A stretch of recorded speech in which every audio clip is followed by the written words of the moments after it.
The alien slave girl begging by me. The human freed her, but she didn't. Beginning the market of chains. The twin suns of Darcy's prime burned low over the copper-red horizon, spilling molten light across the slave market. The air shimmered with heat and the low hum of despair. Cages stacked in layers rose like steel tombs, each containing beings from dozens of worlds. Silicon-skinned miners from Sartan 4, water-breathing dancers from Mirren Seas, and among them, a young alien girl who stared to the bars with quiet intensity. Her name was Lyrian, half human, half Zelvran. Her skin carried the faint luminescence of her alien mother's race, a pale silver sheen that caught every drop of sunlight. Her eyes, an impossible shade of violet, glowed faintly even in the day. She was chained by her wrists and ankles, a thin tracking collar blinking around her neck. Her hair, a tangled mass of shimmering white strands, fell over her face as the slave trader barked out prices in the guttural common tongue. 5,000 credits for the half-breed, the trader shouted. Obedient, trained, adaptable, she'll serve any master. The crowd murmured, but few approached. Zelvrans were considered dangerous, mentally gifted, telepathic, and proud. Few humans trusted them after the war. Fewer still wanted one in their household. Standing a few paces away, Captain Ryan Vale watched the auction with a clenched jaw. He was not there to buy. He had come to deliver cargo and collect payment from the colonial administration. But the sound of the girl's voice stopped him. Please buy me. The words were soft, trembling, but in his mind, not his ears. Ryan froze. His gaze met hers across the noise and heat of the market. For a moment, time folded. He didn't hear the trader or the bidders, only her silent plea, echoing like a whisper in his skull. Buy me, please. Not for the chains. Just not him. Ryan's gaze flicked toward the man who had raised his hand to bid, a hulking Harkon warlord known for his cruelty, the kind who bought sentient beings to break them for sport. The trader smirked. Good eyes. She's strong-willed, but I can break that for you. Ryan didn't know why he stepped forward. Perhaps it was guilt.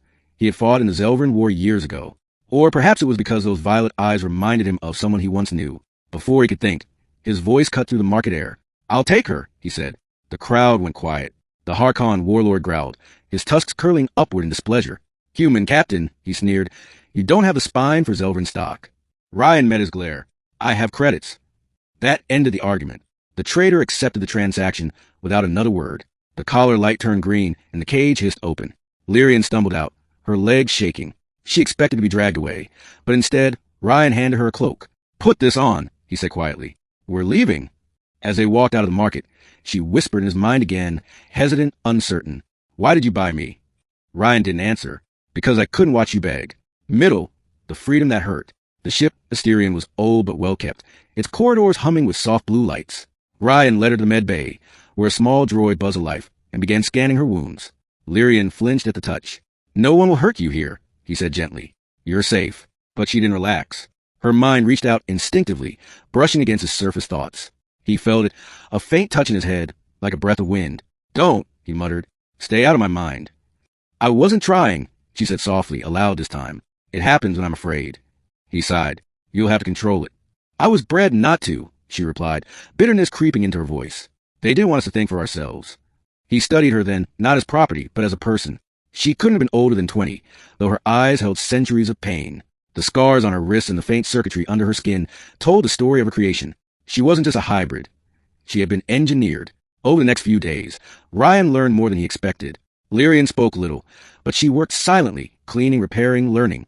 She was brilliant with machines, almost intuitive. When he asked how she knew so much, she looked down and said, Zelvrans don't learn by study. We remember by resonance.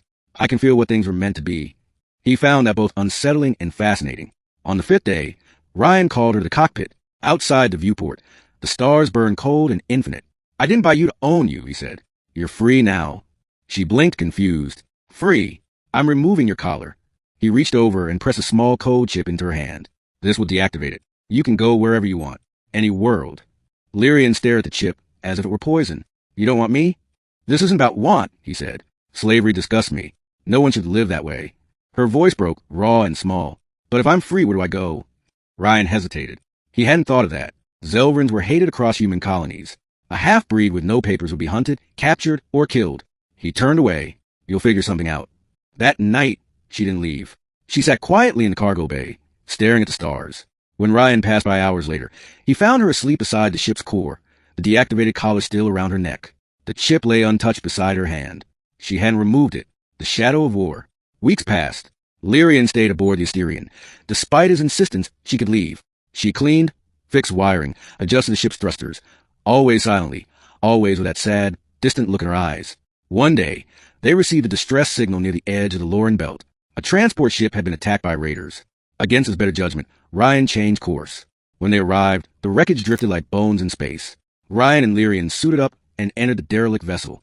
Inside, the air was thin and laced with smoke. They found survivors, mostly human refugees, and one dead soldier wearing the insignia of the Solar Dominion. Lyrian froze when she saw it. "That's a war symbol," she whispered. "They're still hunting my people." Ryan frowned. "The war ended 15 years ago."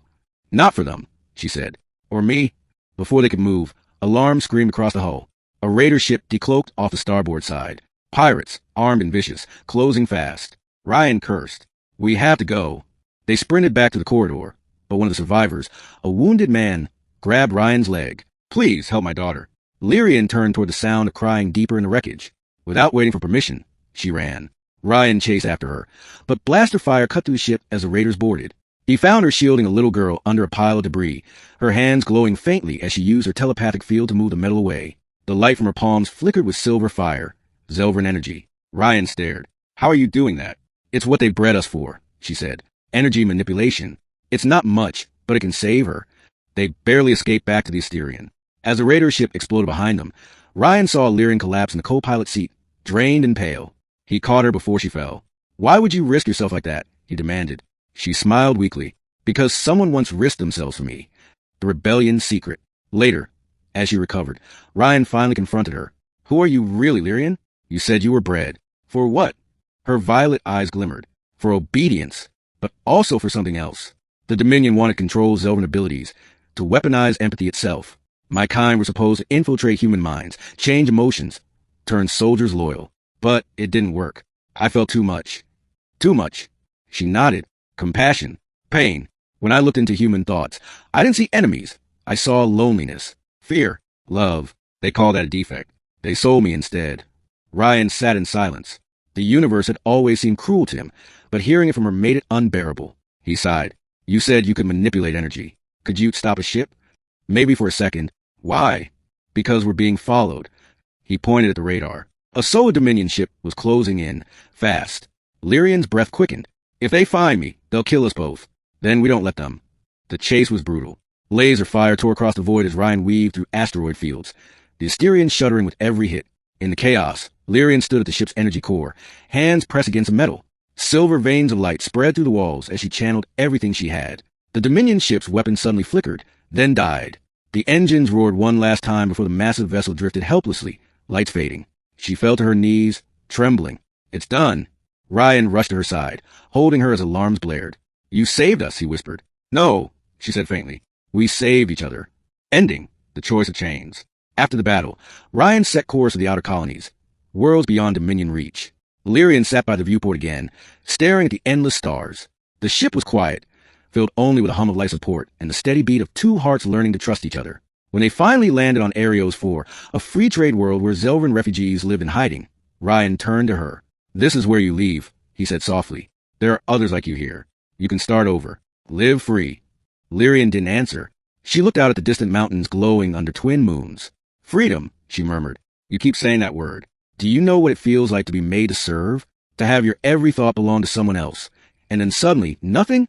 Freedom feels like falling, captain, like you're waiting for the ground that never comes." Ryan's chest tightened. "Then stay," he said quietly. "Not as property, not as crew, as someone who chooses." Her eyes widened. "You would let me?" "I'm not letting you," he said. "I'm asking you."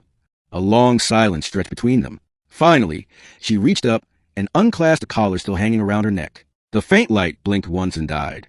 She placed it gently in his hand. "I don't need this anymore," she said, "but I'll stay. Not because I'm free, but because I finally understand what it means to belong." Ryan smiled. "Then welcome home, Lyrian." As they lifted off, the twin moons of Arios glowed silver over the horizon. The ship vanished into the starfield. Two lonely souls no longer slaves to the past. Epilogue, the whisper between stars. Months later, deep in uncharted space, the Asterion floated between nebula clouds like a dream. Ryan sat in the cockpit, half asleep, when he heard her voice, not in his mind, but beside him. "You dream loudly," she teased, smiling. He looked at her. "Still reading my thoughts?" "Not anymore. You're too easy to read without trying." He laughed, shaking his head. "You ever think about the market? The day we met?" Her gaze softened. "Every day. I begged you to buy me, but you didn't." You freed me. You didn't leave. She smiled faintly. Because maybe freedom isn't running away. It's finding someone who sees you as more than what you were made to be. Ryan reached for the ship controls. Then let's see what's next. Outside, the stars seemed to pulse brighter, as if the universe itself approved. And somewhere beyond those distant lights, the ghost of war finally faded, leaving only the quiet hum of ship carrying two souls, once broken, now whole, through the endless dark.